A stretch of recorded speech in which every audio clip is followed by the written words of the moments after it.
Hi friends, ಎಲ್ಲರಿಗೂ ನಮಸ್ಕಾರಗಳು.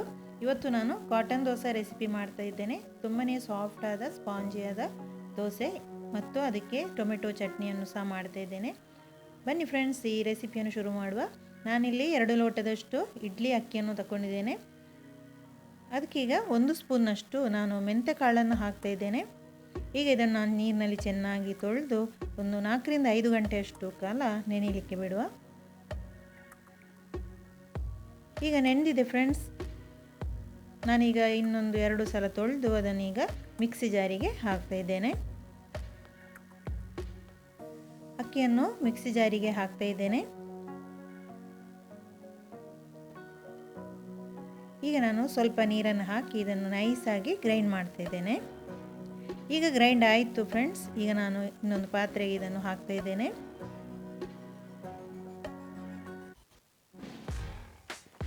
ಈಗ ನಾನು ಅದೇ ಮಿಕ್ಸಿ ಜಾರಿಗೆ 1 ಕಪ್ನಷ್ಟು ರವೆಯನ್ನು ಹಾಕ್ತಾ ಇದ್ದೇನೆ. 1 ಕಪ್ನಷ್ಟು ತೆಂಗಿನಕಾಯಿ ತುರಿಯನ್ನು ಹಾಕ್ತಾ ಇದ್ದೇನೆ. ಈಗ ನೀರನ್ನು ಹಾಕಿ ನಾವು ಇಲ್ಲಿ ನೈಸಾಗಿ ಇದನ್ನು ಗ್ರೈಂಡ್ ಮಾಡಬೇಕು. ಈಗ ಗ್ರೈಂಡ್ ಆಯಿತು ಫ್ರೆಂಡ್ಸ್. ನಾನು ಅದೇ ಹಿಟ್ಟಿಗೆ ಇದನ್ನೀಗ ಹಾಕ್ತಾ ಇದ್ದೇನೆ.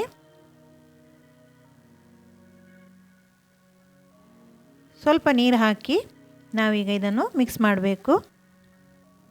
ನಾವು ದೋಸೆ ಹಿಟ್ಟಿಗೆ ಹೇಗೆ ನಾವು ಉದ್ದಿನ ದೋಸೆಗೆ ಮಾಡ್ತೇವಲ್ಲ, ಅದೇ ರೀತಿಯಾಗಿ ಹಿಟ್ಟನ್ನು ರೆಡಿ ಮಾಡಿಕೊಳ್ಬೇಕು. ಈಗ ಮುಚ್ಚಳ ಇಟ್ಟು ಒಂದು 8 ಗಂಟೆಯಷ್ಟು ಹೊತ್ತು ನಾವು ಇದನ್ನು ಹುದುಗಲಿಕ್ಕೆ ಇಡುವ. ಈಗ 8 ಗಂಟೆ ಆಯಿತು ಫ್ರೆಂಡ್ಸ್. ನೋಡಿ ಎಷ್ಟು ಚೆನ್ನಾಗಿ ಮೇಲೆ ಬಂದಿದೆ. ಈಗ ದೋಸೆಗೆ ಹಿಟ್ಟು ರೆಡಿಯಾಗಿದೆ. ಇದನ್ನೀಗ ಸೈಡಲ್ಲಿ ಇಡುವ. ಈಗ ನಾನು ಟೊಮೆಟೊ ಚಟ್ನಿಯನ್ನು ಮಾಡ್ತಾ ಇದ್ದೇನೆ. ಒಂದು ಕಡಾಯಿಯನ್ನು ತಗೊಂಡು ಅದಕ್ಕೆ 2 ಮೆಣಸನ್ನು ಹಾಕಿದೆ. ಎಣ್ಣೆಯನ್ನು ಹಾಕಿ ಮೆಣಸನ್ನು ಹಾಕಿ ಫ್ರೈ ಮಾಡಿದೆ. ಈಗ 1 ಗಡ್ಡೆಯಷ್ಟು ಈರುಳ್ಳಿಯನ್ನು ಹಾಕಿ, 2 ತುಂಡು ಶುಂಠಿಯನ್ನು ಹಾಕಿ, ಬೆಳ್ಳುಳ್ಳಿ 2 ಎಸಳನ್ನು ಹಾಕಿ ಈಗ ಚೆನ್ನಾಗಿ ಫ್ರೈ ಮಾಡಬೇಕು. ಈ ದೋಸೆಗೆ ಟೊಮೆಟೊ ಚಟ್ನಿ ತುಂಬಾ ಒಳ್ಳೆಯದಾಗುತ್ತೆ. ಈಗ ಇಲ್ಲಿ ನಾನು 2 ಟೊಮೆಟೊವನ್ನು ತಗೊಂಡಿದ್ದೇನೆ. ಅದನ್ನೀಗ ಚೆನ್ನಾಗಿ ಫ್ರೈ ಮಾಡಬೇಕು. ಟೊಮೆಟೊ ಚೆನ್ನಾಗಿ ಬೇಯಬೇಕು. ಈಗ ರೆಡಿ ಆಯಿತು. ನಮ್ಮ ಟೊಮೆಟೊ ಎಲ್ಲ ಬೆಂದಿದೆ. ಈಗ ಇದನ್ನು ಆರಲಿಕ್ಕೆ ಸೈಡಲ್ಲಿ ಇಡುವ. ಈಗ ನಮ್ಮ ಹಿಟ್ಟು ರೆಡಿಯಾಗಿದೆ. ಈಗ ನಾವು ಇದಕ್ಕೆ ರುಚಿಗೆ ತಕ್ಕಷ್ಟು ಉಪ್ಪನ್ನು ಹಾಕುವ. ಉಪ್ಪನ್ನು ಹಾಕಿ ಚೆನ್ನಾಗಿ ಮಿಕ್ಸ್ ಮಾಡಬೇಕು. ಈಗ ನಮ್ಮ ಹಿಟ್ಟು ರೆಡಿ ಆಯಿತು. ಈಗ ನಾನು ಗ್ಯಾಸ್ ಸ್ಟವಲ್ಲಿ ದೋಸೆ ಕಾವಲಿಯನ್ನು ಇಟ್ಟಿದ್ದೇನೆ. ಅದಕ್ಕೀಗ ಎಣ್ಣೆಯನ್ನು ಹಾಕ್ತಾ ಇದ್ದೇನೆ. ಚೆನ್ನಾಗಿ ಸ್ಪ್ರೆಡ್ ಮಾಡಿಕೊಳ್ಬೇಕು ಎಣ್ಣೆಯನ್ನು. ಈಗ ನಾವು ಹಿಟ್ಟನ್ನು ಹಾಕುವ. ನಾನಿಲ್ಲಿ 1 ಸ್ಪೂನ್ನಷ್ಟು ಹಿಟ್ಟನ್ನು ಹಾಕಿ ಇದನ್ನು ಸ್ವಲ್ಪ ಸ್ಪ್ರೆಡ್ ಮಾಡಬೇಕು. ನೋಡಿ ಫ್ರೆಂಡ್ಸ್, ಚೆನ್ನಾಗಿ ಕಣ್ಣು ಬೀಳ್ತಾ ಉಂಟು.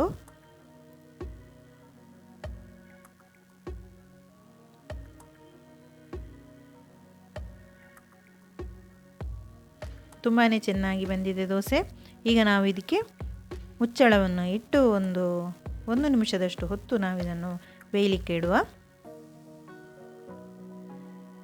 ಈಗ ಚೆನ್ನಾಗಿ ಬೆಂದಿದೆ ಫ್ರೆಂಡ್ಸ್. ಈಗ ಮುಚ್ಚಳವನ್ನು ತೆಗೆದೆ. ನೋಡಿ ಎಷ್ಟು ಚೆನ್ನಾಗಿ ಬಂದಿದೆ. ತುಂಬಾ ಚೆನ್ನಾಗಿ ಬಂದಿದೆ. ನಿಮಗೆ ಕಾಣ್ತಾ ಉಂಟು, ಎಲ್ಲ ಕಡೆ ತೂತು ಬಿದ್ದಿದೆ. ಈಗ ನಾವು ಇದನ್ನು ತೆಗೆಯುವ.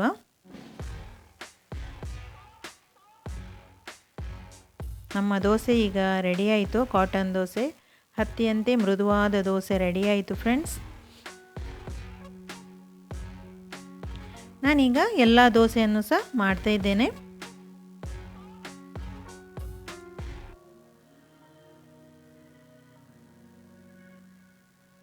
ಮುಚ್ಚಳವನ್ನು ಇಟ್ಟು ಬೇಯಿಸುವ. ನಮ್ಮ ದೋಸೆ ಈಗ ರೆಡಿ ಆಯಿತು ಫ್ರೆಂಡ್ಸ್. ನಾನೀಗ ಮಿಕ್ಸಿ ಜಾರಿಗೆ ಇದನ್ನು ಹಾಕ್ತಾ ಇದ್ದೇನೆ.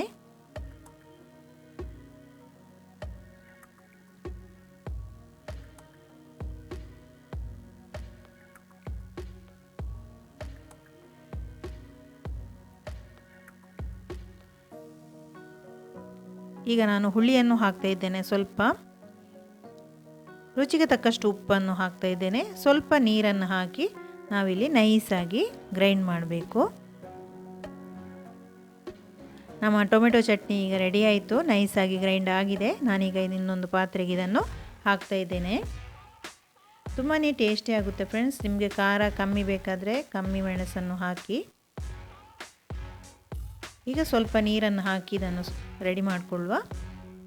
ಮಿಕ್ಸ್ ಮಾಡುವ.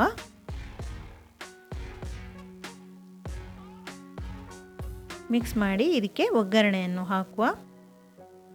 ಒಗ್ಗರಣೆಯನ್ನು ಹಾಕಿ ಮಿಕ್ಸ್ ಮಾಡುವ ಒಮ್ಮೆ.